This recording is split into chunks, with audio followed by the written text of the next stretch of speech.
18 हफ्ते बहुत मुश्किल दौर से भी गुज़री हूँ मैं इन हफ्तों में, और उसके साथ-साथ बहुत खुशी के पल भी बिताए हैं। दोस्ती की है, सच्ची दोस्ती निभाई है।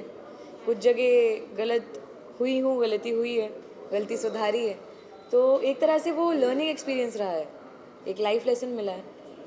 जितनी भी गलत चीज़ें हुई सब घर के अंदर, वापस वहीं पे छोड़ के आई हूँ, और जितनी भी अच्छी-अच्छी सीख मिली है वो सब दिल के अंदर रख के घर से बाहर आई हूँ, तो बस उस चीज़ की खुशी और कुछ नहीं।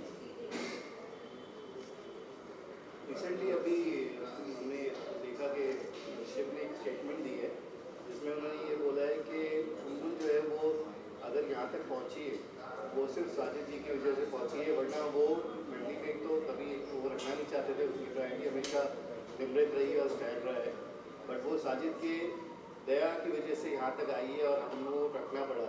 क्या बोलना चाहेंगे आप? I think first of all वो मेरा बहुत अच्छा दोस्त है। दोस्त क्या, मैं तो भाई मानती हूँ, मेरा भाई है। और उसने ऐसी अगर कोई चीज़ बोली है, इतना बड़ा स्टेटमेंट दिया है, तो उसके पीछे कुछ ना कुछ कारण रहा होगा। शायद कोई चीज़ उसको मेरी कही हुई, या मेरा कोई एक्शन उसको हर्ट किया होगा। इसीलिए मुझे लगता है कि शायद उसने ऐसा कुछ बोला, नहीं तो मुझे नहीं लगता कि ये सब चीज़ें शिव मीन करेगा जेन्युइनली, बिकॉज़ मैंने इसके साथ मैं रही हूँ इतने वक्त तक, उसने मुझे जितना प्यार दिया है, तो वो मैं ये नहीं बोल सकती कि वो नहीं चाहते थे या जो भी है। चलो ठीक है, स्टार्टिंग में नहीं चाहते होंगे, लेकिन अभी जो मैं उनसे जुड़ी थी, मैं वो फील कर सकती थी कि इन लोग को भी मुझसे दिल से मोहब्बत है जितनी मुझे है। तो आई थिंक बाहर आने के बाद काफ़ी चीज़ें क्लियर हो जाएंगी, क्योंकि यहाँ पे कोई गेम नहीं होगा। सिंपल मैं बात करूँ आपके पिताजी की, तो हमेशा बाहर से भी आपको हौसला देते थे, बहुत कुछ सिखाते थे और घर के अंदर भी जाके सिखाते थे। तो क्या कुछ कहना चाहोगे अपने पापा के बारे में, जो कि घर में भी आके आपको बहुत बहुत सी हौसला दी, उस घर में जहाँ 2400 घंटा लड़ाई होता है, क्या क्या कहना चाहोगे? आई थिंक कि मतलब ये बहुत बड़ी बात है कि उन्होंने ऐसा डिसीजन लिया, क्योंकि ऑफ कोर्स, लेकिन एक पेरेंट को अगर वो अपने बच्चे के साथ कुछ गलत होता हुआ देखेंगे, तो कोई भी पेरेंट हो, चाहे मेरे पापा ही क्यों ना हो, वो बच्चों के लिए खड़े रहेंगे, क्योंकि आफ्टर ऑल वो उनके बच्चे हैं। वो किसी भी हद तक जा सकते हैं अपने बच्चे को बचाने के लिए, जो हर एक पेरेंट करेगा अपने बच्चे के लिए, जो मैं मानती हूँ। तो आई थिंक कि हाँ, वो मुझे आए थे समझाने के लिए। पहली बार मैं समझ नहीं आई, दूसरी बार समझाए, तो वो मेरी गलती थी जो मैं पहली बार समझ नहीं पाई। पर दूसरी बार मैंने गलती नहीं की, मैंने गलती सुधार ली, तो सही था सब फिर। अगर आपके फादर की बात हो रही है, जब वो आगे बिग बॉस खत्म होने के बाद शालीन जब बाहर आते हैं, तो आप अगर वो आपको ऑब्जेक्शन नहीं उठाते उनसे दोस्ती रखने के लिए, तो आप क्या रखना चाहेंगे उनके साथ दोस्ती? मैं जेन्युइनली दोस्ती नहीं रखना चाहूँगी, बिकॉज़ मैंने अभी मैंने दोबारा कभी दोस्ती की नहीं, और जितनी बातें हुई वो सिर्फ इसलिए आई गेस क्योंकि वो कुछ प्रॉब्लम से गुजर रहे थे। दया आई ऐसा कुछ नहीं, पर वो मेरे दोस्तों के साथ बैठ रहे थे, मंडली उनको सपोर्ट कर रही थी तब। पर मेरा एक रीज़न है कि मैं उनसे बात नहीं करती हूँ, तो उस वक्त मैं, लेकिन मेरे पास और कोई है नहीं दोस्तों के अलावा बात करने को। सो आई टू सिट देयर। उसका मतलब ये नहीं है कि मैं सिर्फ उनसे बतियाती रहूँगी, लेकिन उसका मतलब ये भी नहीं है कि वो आके बैठेंगे तो मैं उठ के चली जाऊँगी। तो आई थिंक उन्होंने उसके बावजूद मुझे जितना हर्ट किया है, और मेरे दोस्तों को इतना उन्होंने इतना सपोर्ट किया शालिनी को, उसके बावजूद उन्होंने जितना हर्ट किया है दोस्तों को भी, मुझे नहीं लगता कि अगर मेरे पापा शायद बोल भी दे तो मैं दोस्ती रखूँगी, क्योंकि मैंने हर एक चीज़ उस घर के अंदर एक्सपीरियंस की है।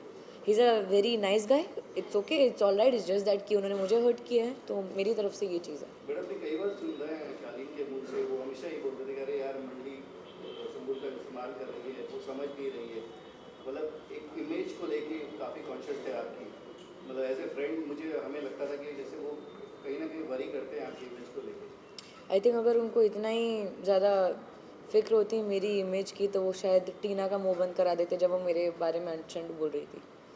तो बोलना बहुत आसान होता है, लेकिन कई बार होता है कि आपके एक्शंस आपके वर्ड से मैच नहीं करते। सुमित, कितना आपको लगता है कि टीना ने काफी हद तक उनको प्रोवोक किया था?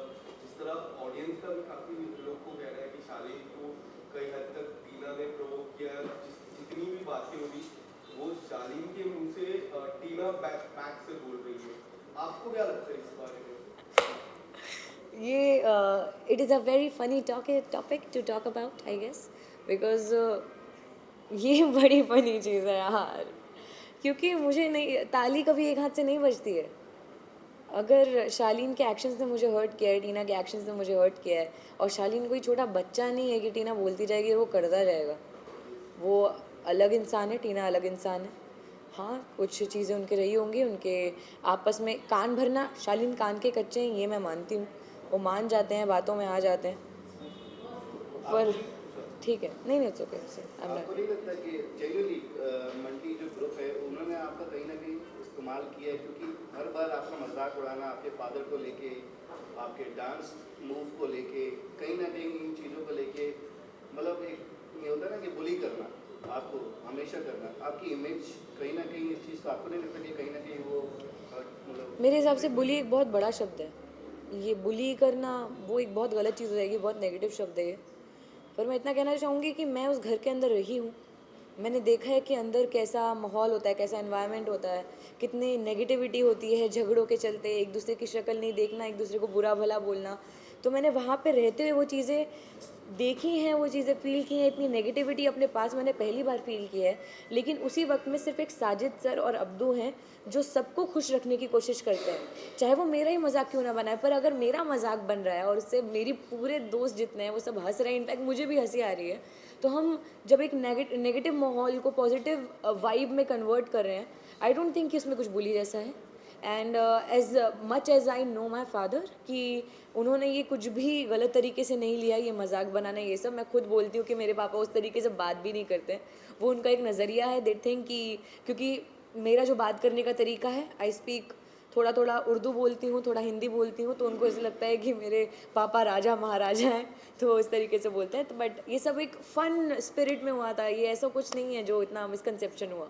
काफी लोगों का कहना है कि आपको नागिन ऑफर होने वाला है इन फ्यूचर, कितनी सच्चाई है इस बात में? मुझे भी नहीं मालूम, नहीं सच्ची, मतलब मुझे नहीं पता चला, मैं कैसे बोल दूँ, सॉरी, नहीं, पर मुझे नहीं पता अभी।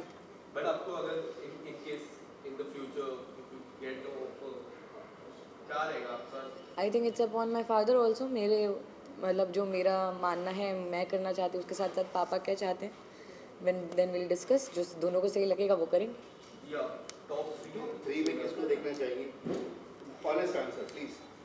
ओके, ऑनेस्ट आंसर, मंडली के बाहर, ओके, शिव निमृत स्टैन। आपने प्रियंका का नाम नहीं लिया और काफी लोगों का कहना है कि वो कलर स्पेस है, तो प्रियंका का तो कलर स्पेस का मैं क्या करूँ? वही क्या है? नहीं लेकिन अच्छा ठीक है, चलो एक चीज़ मैं बहुत क्लैरिफाई कर रही हूँ, अगर किसी को ये लग रहा है कि I am being very biased towards my मंडली, या of course they are my friends, I love them a lot, पर उसके साथ साथ ये 3 लोग ऐसे हैं जो सबसे ज़्यादा डिफरेंट रहे हैं।